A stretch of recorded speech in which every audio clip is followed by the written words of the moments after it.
رہا ہے.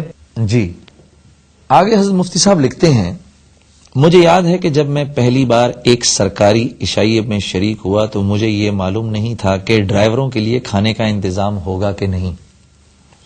چنانچہ میں نے صرف احتیاط کے لیے اپنے ڈرائیور کو کھانے کے پیسے دے کر یہ کہہ دیا تھا کہ اگر یہاں کھانے کا انتظام نہ ہو تو وہ کسی ہوٹل میں کھانا کھا لے. جب میں اندر پہنچا تو میری میز پر ایک اعلیٰ سرکاری افسر میرے ہم نشین تھے اور وہ ملک کے غریبوں کی حالت زار پر بڑا پردرد لیکچر دے رہے تھے. اس لیکچر میں عوام کی غربت و افلاس پر رنج و غم کا اظہار بھی تھا، اپنے معاشی نظام کی برائیاں بھی تھی، سوشلسٹ ممالک کی تعریف بھی تھی اور اپنے ملک کے سرمایہ داروں، جاگیرداروں اور سوشلزم کے مخالف عناصر پر تنقید بھی تھی. جب ان کی یہ گفتگو کا یہ موضوع ختم ہو گیا اور کھانا شروع ہونے پر مختلف باتیں شروع ہو گئیں تو میں نے انہی صاحب سے عرض کیا کہ ایسا معلوم ہوتا ہے کہ یہاں ڈرائیوروں کے لیے کھانے کا کوئی انتظام نہیں ہے.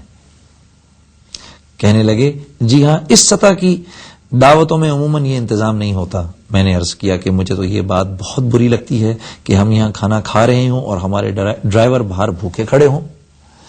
اس پر انہوں نے خاصی بے پرواہی سے جواب دیا کہ جی ہاں یہ بات ہے تو تکلیف دے، مگر اتنے سارے ڈرائیوروں کا انتظام بھی تو بہت مشکل ہے اور یہ لوگ اس بات کے عادی ہیں، وہ بعد میں گھر جا کر کھانا کھا لیتے ہیں. اس دعوت کے انتظام پر میں پلیٹوں اور ڈونگوں میں بچے ہوئے کھانے کا اندازہ لگایا. اسی دعوت کے انتظام پر میں نے پلیٹوں اور ڈونگوں میں بچے ہوئے کھانے کا اندازہ لگایا تو میرا غالب گمان یہ تھا کہ اس میں تھوڑا سا اضافہ کر کے وہ کھانا تمام ڈرائیوروں کے لیے کافی ہو سکتا تھا. کھانے کے بعد عشائیے میں تقریروں کا بھی سلسلہ تھا اور وہ اتنا دراز ہوا کہ ہم 11 بجے کے بعد وہاں سے روانہ ہو سکے. راستے میں نے اپنے ڈرائیور سے پوچھا کہ تمہارے کھانے کا کیا ہوا؟ اس نے بتایا میں نے اور میرے بعض ساتھیوں نے ایک قریب کے ہوٹل سے کھانا کھا لیا تھا. پھر وہ خود ہی کہنے لگا کہ البتہ بعض ڈرائیوروں کے پاس کھانے کے پیسے بھی نہیں تھے، وہ ابھی تک بھوکے ہیں. مثال کے طور پر اس نے کئی ڈرائیوروں کا ذکر کیا اور کہنے لگا کہ وہ اب اپنے صاحب کو گھر پہنچا کر بس میں اپنے گھر جائیں گے اور 12-1 بجے گھر پہنچنے کے بعد کھانا کھائیں گے. اللہ اکبر.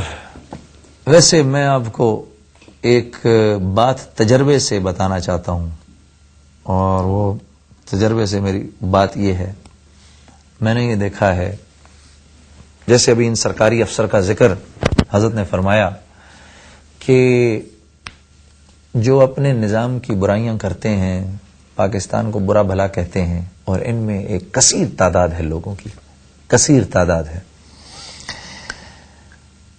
میں نے یہ دیکھا ہے کہ یہ وہ لوگ ہیں جنہوں نے اسی ملک سے کمایا، اسی ملک کا کھایا اور اسی ملک میں ان کی عزت ہے، اسی ملک میں ان کی عزت ہے. میری ایک خالہ پاکستان آئیں، پاکستان امریکہ سے آئیں تو دبا کے امریکہ کی اچھائیاں اور پاکستان کی برائیاں بیان کرنا شروع کر دیں. پاکستان ایسا، پاکستان ایسا، پاکستان ایسا. خیر سنتے سنتے کان پک گئے، سمجھ میں نہ آئے کہ اب کس بل میں گھسیں کہ یہ بات سننا بند کریں. تو جب جانے لگے یہاں سے تو میرے والد صاحب اس زمانے میں ایئر فورس میں ہوتے تھے، ہم چھوٹے تھے، مجھے یہ بات آج تک یاد ہے، 15-16 سال ہماری عمر تھی. تو میرے والد صاحب فوج میں گروپ کیپٹن ایئر کمانڈر تھے. تو جاتے جاتے میرے والد صاحب کو کہنے لگی جمشید بھائی میرے پاس 10 سوٹ کیس ہیں، وہ ذرا یہاں کسٹم سے تو نکلوا دیجئے.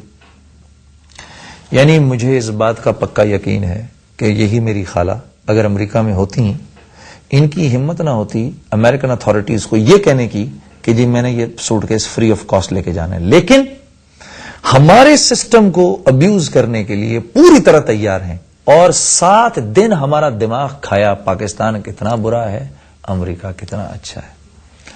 تو یہ تو میں ذاتی تجربے سے آپ کو بتا رہا ہوں میرے عزیزوں. جس کے پاس بیٹھو اور وہ پاکستانی سسٹم کی برائی کرنا شروع کر دے نا، یہ بات حلفن میں تمہیں کہہ رہا ہوں، وہ اس سسٹم کو ابیوز کرنے میں سب سے آگے ہوگا، سب سے آگے وہی ہوگا اس سسٹم کو ابیوز کرنے میں. اور میں نے دیکھا ہے غربا جو ہیں وہ بیچارے کچھ بولتے بھی نہیں، پسنے کو تیار رہتے ہیں. ایوریج طبقے کے جو لوگ ہیں